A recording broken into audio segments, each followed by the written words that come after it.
Hello, my name is Sean Benoit, and I'm going to go over expert witness testimony and explain to you the different processes of the judicial system, trial testimony, the five different parts, how the federal rules worked in certain cases, and explain to you what the Sixth Amendment is. And then at the end of this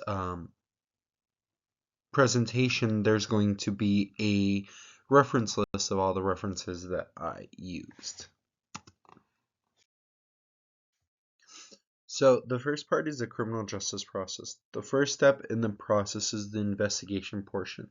This is where investigators, crime scene investigators, detectives, basically everybody part of the crime scene unit goes out to a specific area or the specific place and find evidence that can be provided and be used in court. In a murder trial, for example, investigators will go gather fingerprints, gather blood, semen if there's a victim that has been sexually assaulted, urine if there's urine possibly, look for fingerprints, look for any physical evidence as far as like firearms, if there's a break-in, if it was a break-in, determine if it was a break-in, a robbery, whatever. That's the first step of the criminal justice process, is the investigation. Next is the charging phase. So this phase is where the investigation pushes their findings to the prosecution. This step is where the prosecution decides if they want to bring up charges on the individual, on the suspect, once they find the suspect and arrest the suspect. It would be up to the prosecution if they want to bring up those charges. In order for the prosecutor to bring up charges, there needs to be inadmissible evidence claiming that the suspect, at this point, the suspect committed that crime. If there was eyewitness testimony, videos, if there was fingerprints that matched in the database, like CODIS, in the CODIS database, or if blood, whatever, that's the next phase.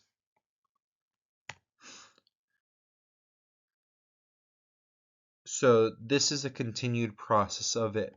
Next is the initial hearing. So the defendant will learn about the rights as far as like right to an attorney, right for like a speedy trial, a jury of the peers, all that understanding. So this is where the suspect can get bail. So depending on the crime, can range from like maybe petty theft, the bail could be set at $1,000, or if it ranges to first-degree murder, they can ultimately not have any bail. So the initial hearing is under the discretion of the magistrate. At that point, the prosecution will ask what for example, the prosecution will ask the bail to be set at this amount. The defense will counter argue, saying no, that my client is not a flight risk. He won't move. He won't leave. He's not like that. And it's up to the discretion of the judge / magistrate on if they want to enact any bail. Next would be the plea bargain. So this is where the suspect will either plead guilty or not guilty onto the record, and then they'll set a date for the trial phase. Next is a pretrial motion before the trial phase. This one is to dismiss any charges, like for example, the prosecution can dismiss a charge if they don't have inadmissible evidence against the defendant at that time. Sorry, my allergies. Next, the trial. This is where the prosecution has to prove beyond a reasonable doubt to a jury of the defendant's peers that the defendant enacted in criminal activity caused the action, meaning like, for example, they need to prove that that defendant caused that murder. He was the one that murdered that victim. They got to prove that, and it's up to the prosecution to do that. The investigators and prosecution, so they have to provide proof beyond a reasonable doubt. This is the last phase. Of course, it's still in the trial phase. So once this happens, once the defense and the prosecution rest and they submit all their evidence to the jury and it's on record, the jury will go deliberate. They'll look at the facts. They'll even go over like any trials. Or like as far as like evidence that's been said, depositions, or even like images, fingerprints. They can kind of compare the two. This is where um, a decision will be made of guilty or not guilty. Then the appeal process is where if the individual is convicted, the defense could appeal the case to a higher court. Ultimately, it could go up to the Supreme Court if it gets up that far, but it's up to the courts if they want to have a retrial, if there was like any flaws in the previous trial, if there was any biases or anything like that. If all the appeals are exhausted, meaning there's no more appeals, the defendant will have to carry out the remainder of their sentence. So the Sixth Amendment it's focused on criminal, or mostly on a criminal or civil trial. So both actually. It guarantees the right for a fair and speedy trial. It allows the defendant to get an attorney if they want to seek an attorney. They have the right to know who's accusing them of those charges and the nature of those charges, meaning what's the possibility of if they were convicted or anything like that. So under the Sixth Amendment, of the U.S. Constitution, they are guaranteed those rights, and it's up to them if they want to exercise that right. Next is the discovery process. So in criminal cases, this portion is where the prosecution gets all the evidence they need for this trial. But once they get the evidence, as far as like deposition, eyewitness testimony, and all that, they got to let the defense know. The defense is able to cross-examine those witnesses by subpoenaing them and bringing them into court, requiring them to come into court, cross-examining them, everything like that. So prosecutors must also provide evidence even if it hurts their case. It's called exculpatory evidence. This evidence can ultimately provide or prove not guilty for the defense. It's the prosecution needs to have a steel-coated trial that's impenetrable by any defense's argument. But the defense doesn't have to provide any evidence. It's under the Fifth Amendment. Whenever you see on the TV shows, I plead the Fifth. The suspect, even if there's evidence that the defense found that can incriminate the defendant can invoke the Fifth Amendment, and they have the right to prevent any self-incrimination. In civil cases, it's different. So in civil cases, both parties are equally allowed to demand the evidence from both parties, meaning the plaintiffs can demand certain paperwork from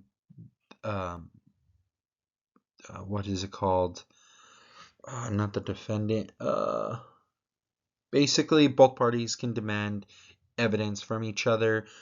There's no, of course, it's still under like the Fries versus U.S. kind of like goes back to that. it depends on if there's like admissibility or if there's any reliability in the giving up the sharing the documents. It's up to the federal government. So in this one, I also put a thing about like O.J. Simpson, about the civil trial, how he was criminally acquitted, but civilly he was charged.